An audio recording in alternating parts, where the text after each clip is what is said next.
Nous avons voulu comprendre de la part du ministre de la Justice, le vice-premier ministre, ministre de la Justice et garde des Sceaux, la définition concrète de la notion de flagrance.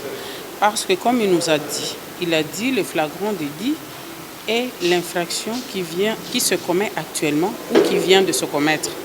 Mais pour le cas de l'infraction commise par notre collègue Jean-Jacques Mamba, nous nous posons quand même des questions parce qu'il s'est agi d'une plainte déposée sur base de laquelle le procureur lui-même a agi.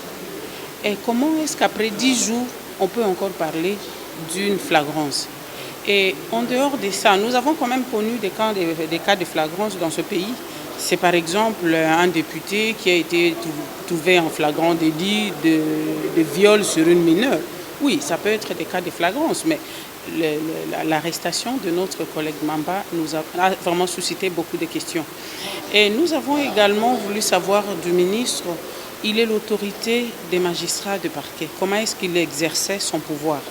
Il nous a répondu dans son intervention de dire que la mise en œuvre de son pouvoir sur les magistrats pose des problèmes à la suite de cohérences contenues notamment dans la Constitution et certaines lois.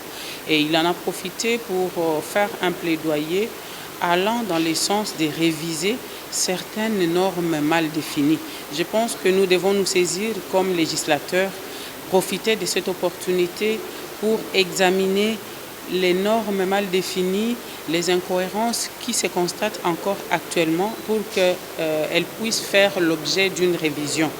Et nous savons que ces différentes révisions pourront susciter la modification ou la révision de la Constitution. Je pense qu'il nous faut être audacieux et nous pouvons également nous inspirer d'autres pays, des vieilles démocraties comme les États-Unis, où les hauts magistrats, avant d'être nommés, bénéficient de l'avis du Parlement.